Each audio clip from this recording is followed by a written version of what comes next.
জাতীয় ঐক্যমত্য কমিশনের সঙ্গে আবারও বৈঠকে বসেছে বিএনপি। রোববার বেলা 11:15টায় সংসদ ভবনে জাতীয় ঐক্যমত্য কমিশন কার্যালয়ে এই বৈঠক অনুষ্ঠিত হয়।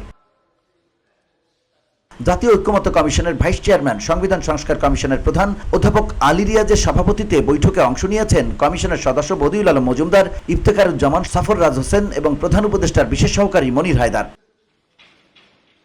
বিএনপির স্থায়ী কমিটির সদস্য সালাউদ্দিন আহমেদের নেতৃত্বে 4 সদস্যের প্রতিনিধি দল এই বৈঠকে অংশ নিয়েছেন। প্রতিনিধি দলের অন্য সদস্যরা হলেন দলের স্থায়ী কমিটির সদস্য নজরুল ইসলাম খান, চেয়ারপারসনের উপদেষ্টা কাউন্সিলের সদস্য ইসমাইল জবিউল্লাহ, সাবেক সচিব আবু মোহাম্মদ মনিরুজ্জামান ও সুপ্রিম কোর্টের আইনজীবী ব্যারিস্টার রুহুল কুদ্দুস কাজল।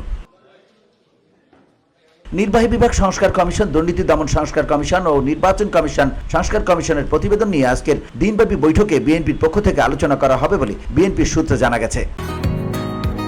বসুন্ধরা, উত্তরা, বনশ্রী, কুড়িল ও বাড্ডা সহ রাজধানীর বিভিন্ন স্থানে অভিজাত ও অত্যাধুনিক মানের ফ্ল্যাট কেনার এক নির্ভরযোগ্য প্রতিষ্ঠান প্লেজেন্ট প্রপার্টিজ লিমিটেড। তাই আপনার স্বপ্নের আবাসনের জন্য আজই যোগাযোগ করুন। Pleasant properties limited, where destiny matches eventually.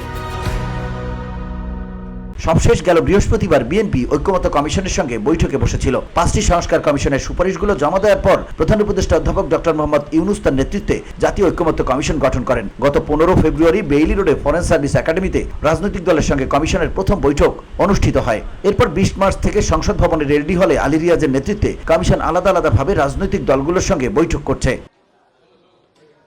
VOD Bangla news desk.